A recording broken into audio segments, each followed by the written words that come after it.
A4. For joining us for KARK 4 News at 12:30, I'm Mandy. Noell. Central Arkansas may see some showers or storms tonight, and we are tracking possible severe weather.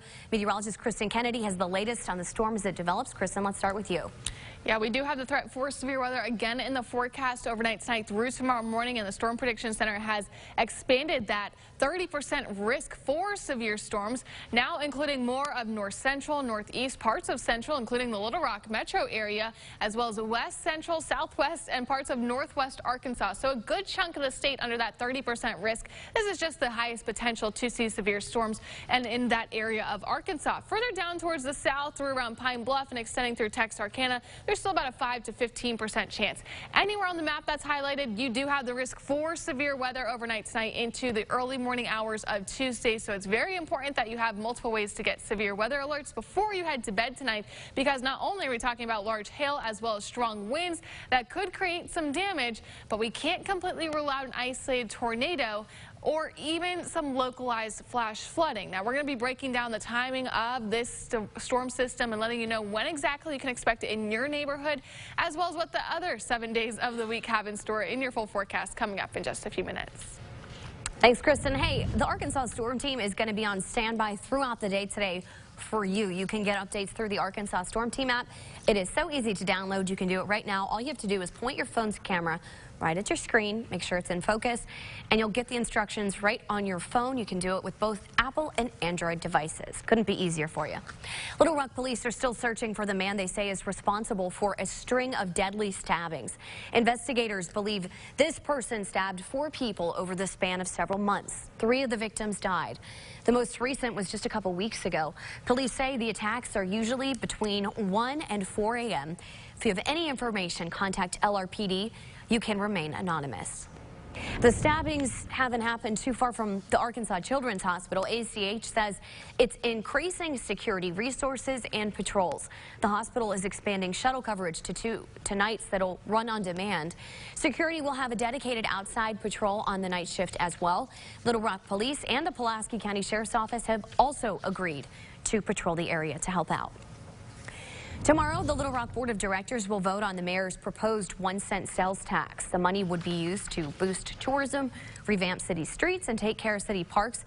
A 3.5-hour talk about the tax at last week's board meeting got pretty heated. Some of the directors talked about why they won't support the tax, while others say they think infrastructure should be a top priority. The mayor says a new version will take concerns into account and will be ready by tomorrow's meeting. President Joe Biden is hitting the road this week to sell his plans to shore up the nation's infrastructure and help families recover from the pandemic. Congressional Republicans are balking at the cost while signaling negotiations over the plans will ramp up this week. Chris Pallone reports. As President Joe Biden takes his American families and jobs plans directly to the American people, the White House is also working behind the scenes to drum up congressional support. We're going to work with Republicans. We're going to find common ground. For now, Republicans sounding eager to strike a deal. Frankly, if the White House is willing to work with us, this is a deal we can do. Infrastructure has always been bipartisan. But Republicans are balking at the price tags. $2.3 trillion for the White House infrastructure bill. The family's plan, $1.8 trillion. The White House says it will increase taxes on corporations and the wealthy to pay for it. No family earning under $400,000 will pay a penny more in taxes, and we've been assiduous in sticking to that pledge. Republicans say rolling back the Trump corporate tax cuts could kill economic growth. They will try to scale down the scope of both bills. Well, now what we have to wrestle with is, can we spend $6 to $6.5 trillion and raise taxes by $4 to $4.5 trillion and create a better America? My answer is no, because the American government can't be responsible for everything. President Biden walking a tightrope, trying to get 10 Republicans to vote for his plans while keeping progressive members of his party happy. Chris Pallone, NBC News, Washington. It is May, and it means it's time for Mother's Day. Time to celebrate all the wonderful mothers in our lives.